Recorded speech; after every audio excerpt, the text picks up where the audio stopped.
Okay, I'm here with D.A. Horton, and we're going to talk about urban apologetics. And how does apologetics actually change in an urban setting? So it surfaces subcultural philosophies and ideologies that have remained hidden, at least from an evangelical perspective. So you have such groups as the Nation of Gods and Earths, which is an offshoot of the Nation of Islam, which is an offshoot of Orthodox Islam. You have the Moorish Science Temple. You have Black Hebrew Israelites. You have all of these, what people would consider as niche groups. They've been in existence, man, since the days of slavery in America. And so they have now propagated their belief system off of the mistakes of slavery, the Jim Crow reality that was espoused, if you will, and that's the contention, even within the Southern churches in our nation. So you have students that are leveraging those belief systems that were employed from the 1800s, even as early as being birthed in the 1960s, during the Black Power movement, that has been the antithesis of Christianity, but evangelicals at large have not been talking about it. So you could try to do evangelism in a city or in a suburban context, on a college campus, and you could be speaking to somebody with the presupposition that they have an understanding of Christianity, when in actuality they don't, that they're so antagonistic against it that they will now come with verbiage and dogma that an evangelical may have no idea what they're talking about. So learning to ask qualifying questions. So when someone is saying, I don't believe in a white Jesus, we give Christianity back to the white European, the religion of Africans who are indigenous to Africa is Islam, Allah is our God. That's the Moorish Science Temple's dogma. So if you're trying to talk to them and engage with them evangelistically, some of the language you're going to use is consistently be used as stumbling blocks. Same thing with Black Hebrew Israelites. You say the name Jesus, they're like, no, Yeshua HaMashiach, you never say the name, and then they start going in to this spiel. They pull the most obscure passages out of the Old Testament that many evangelicals probably have never even read, even through our daily bread or yearly reading plans, and they're like, I don't know how to, and then we feel impotent, and then we just walk away. When in actuality, maybe we need to continue to engage in conversations to hear the slant and where it goes back to the root of that person's experience. Yeah. So how much in interacting with people in the urban setting, how many, maybe out of 10 people, I mean, how many people are going off these, what we think of kind of fringe groups versus just the apathetic kind of, I'm fine the way I am. Yeah. I don't need, I mean, how often are we getting into these fringe groups versus just what I deal with a lot is people who are kind of like, I just don't care. Yeah. Well, see, and that's where I think it also ties back to the socioeconomic upbringing of the person. When you look at people who are from more of a poorer caste system in our nation, there is some affection towards some type of deity that would identify or bring out the identity that they've been searching for this whole time they've been living throughout an oppressive lifestyle. So you have a higher probability of meeting somebody who's a pluralist, where they would take a little bit from each. Sure. Because a lot of my generation, the millennial generation, we don't want to ascribe to some organized fraction of a belief system. We'd rather take what we agree with and make some sort of theological gumbo, and then make that the reality of what dictates the rhythm of our life. So you could be hearing snapshots from some of these groups, but then you go to some environments, specifically in the north, Philly, New York, Jersey, you're going to get more guys that are propagating Nation of the Gods and Earth's philosophies. They're very vocal. Black Hebrew Israelites at Times Square are very vocal. So there's certain sections that they run as their territory. And then now evangelistically through the method of hip-hop, they've spread their doctrine. So now their doctrine and their dogma is ingrained in a lot of the slanguage that even people who all they do is listen to hip-hop, that's their only connection to the city. And this is where the urban bleeds into modern day with technology. Hip-hop is a worldwide platform. And so when you have kids of farmers who know more Eminem lyrics than they know of Awana passages that they may have been told to memorize, that shows you the connectivity of the urban culture and the language that's being propagated that actually roots back to these niche philosophies. So how do we respond? Because let me give that a little bit more context. I threw it out there because in different kind of realms of apologetics, one of the issues that I see going on is we had this kind of maybe an overly heady approach.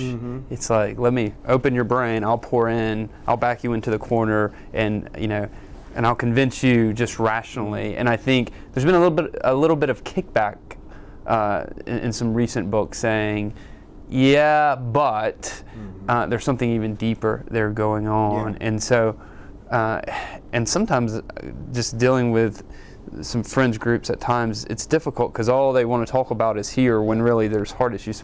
So how do you respond to this? I'm guessing it might be different than my context. What have you found to be actually helpful in responding? Not simply winning an argument, although maybe that's part of it. Yeah.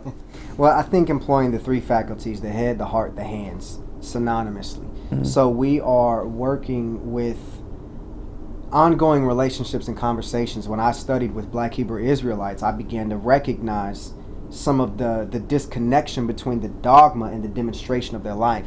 So when they were sleeping together and they said in God's eyes we're husband and wife, like even in the framework of the Jewish reality that you're presupposing on everything, you would recognize that's not legitimate, even to the Jewish context.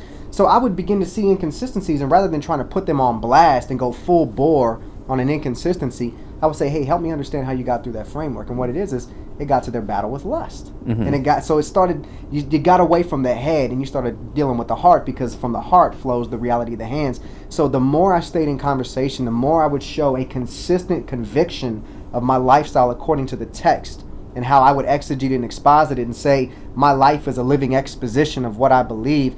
They would see the distinctive between my life and their life's rhythm. And then they would move to more personal questions beyond the philosophical questions. It was no longer about forget the white Jesus. It's when you approach a text in this, like, how does that relate to you not going to have an affair on your wife? Or before I was married, hey man, how is it you're not out there sleeping with all these girls? I mean, how do you keep yourself under control? Mm-hmm. And it's like, man, this is the conviction that I abide by. This is the rhythm of life. This is my system of accountability. All this is stuff that they're so lofty in the clouds with that when it's time for them to be of earthly good, they don't know how to walk because the Holy Spirit does not live inside of them. So then I would even introduce the reality of biblical Christianity to them in a heart way, whereas before they wanted to stay in the heady, lofty components of conversation.